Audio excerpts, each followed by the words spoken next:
Production support for award-winning News 6 has come from the Northwest Ohio Educational Technology Foundation and this public television station. Hi, we're the 6th grade class of Pleasant Elementary, home of the Cougars. Welcome to News 6.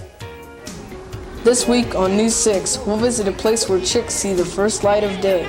We'll talk to a woman who's made her way from a small-town girl to Miss Ohio.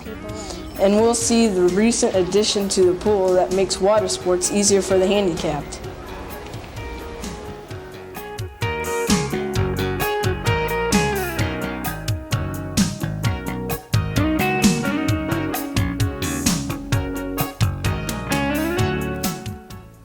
Hi, I'm Julia Jeffrey from Pleasant Elementary in Van Wert.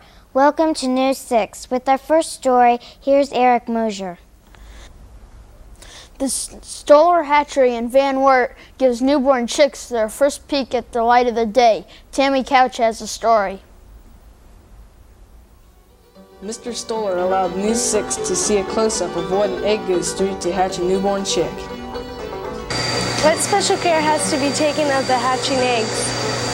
To start with, we have our own breeding farms, one of which is located about 3 miles from the hatchery, where the eggs are laid, the hens are kept there.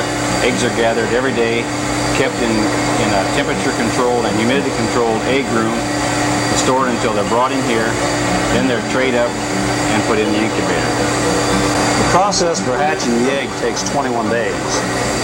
18 of those days are spent in this room, which we call the incubator room. In this room, the egg is merely warmed and humidified to a temperature of about 99.5 degrees and about 85 degrees on a wet bulb thermometer. This will induce the embryo to grow. However, at 18 days, we take the egg from this room to the hatching room, which is another machine similar to these, in which the chick actually goes through the hatching process. What happens with the newborn chicks? Okay, after the 21 days and the hatching process begins, the chicks have came out of the eggs and are dried off. They're pulled from the trays into boxes. We go through them, count them out 100 per box, and they're taken out to the grower farms or sold to the customer at that time. Why is it important for Van Wert to have a hatchery? The importance of the hatchery to Van Wert specifically is that it does provide a service in the food chain. And also, of course, by doing that particular process right here in this community, we do supply the needs of employees and owners alike, as far as living and so forth.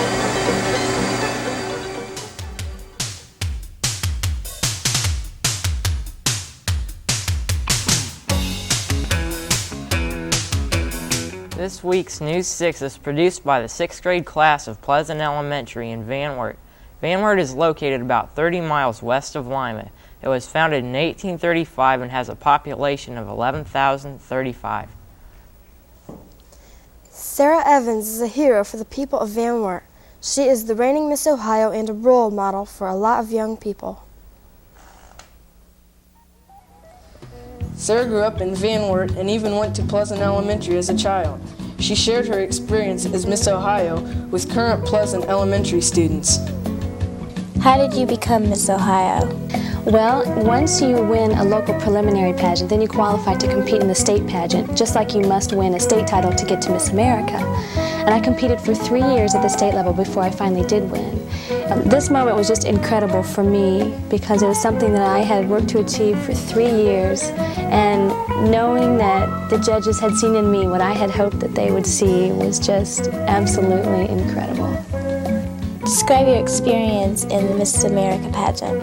It was actually very overwhelming, realizing that I was there, a contestant in the Miss America pageant. Little me from little Van Wert, Ohio, had finally made it there. It was very overwhelming. And the other 50 contestants were pretty much in the same boat, I would say. We were all very much excited and so proud to be there. And we arrived there, 51 strangers, And by the end of the 10-day period, everyone had formed friends, and it was really neat because everyone had similar backgrounds and similar interests, and we were all college-educated women, and it really was very rewarding. It really was. What have you gained from your participation in pageants?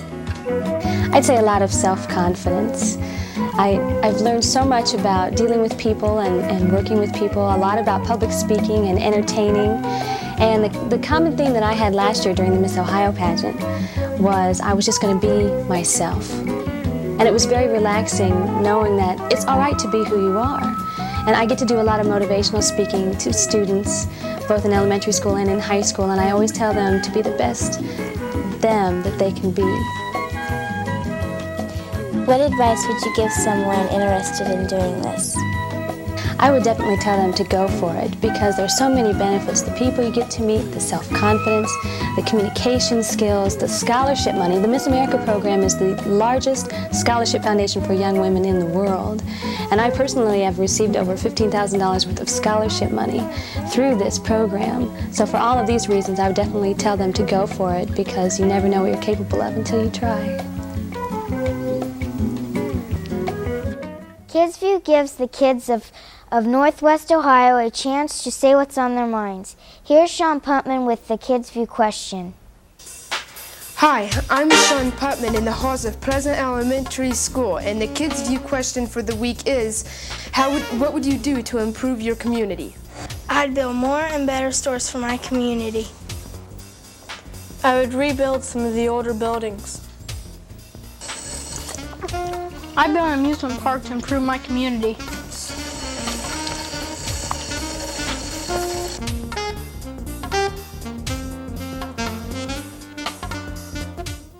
The YWCA in Van Wert is the home of a pool with a movable bottom. It makes water sports easier for the disabled and elderly.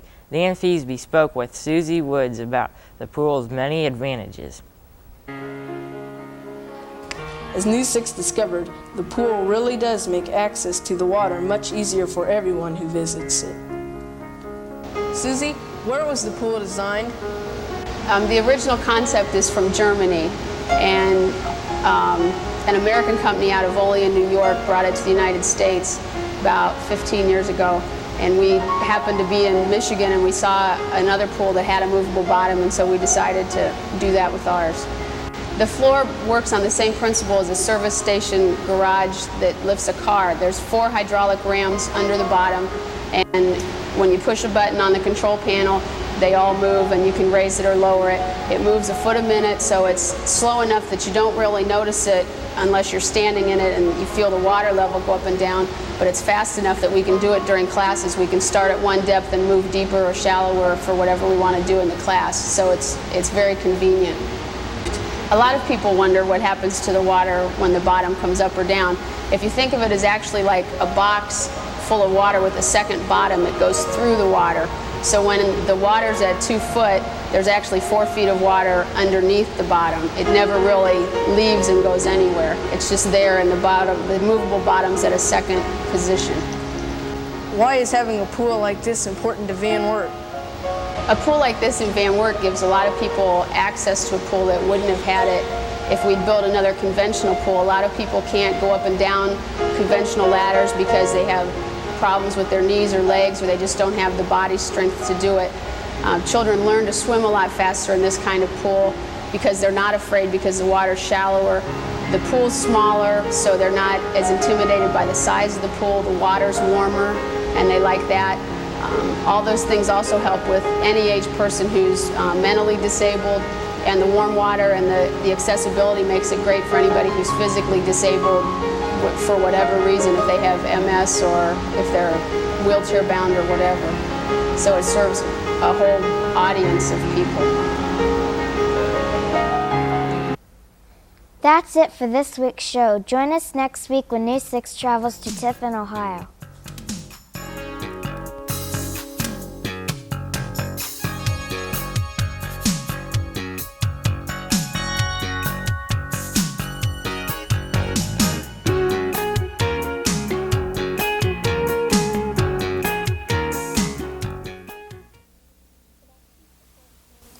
Production support for award-winning News 6 has come from the Northwest Ohio Educational Technology Foundation and this public television station.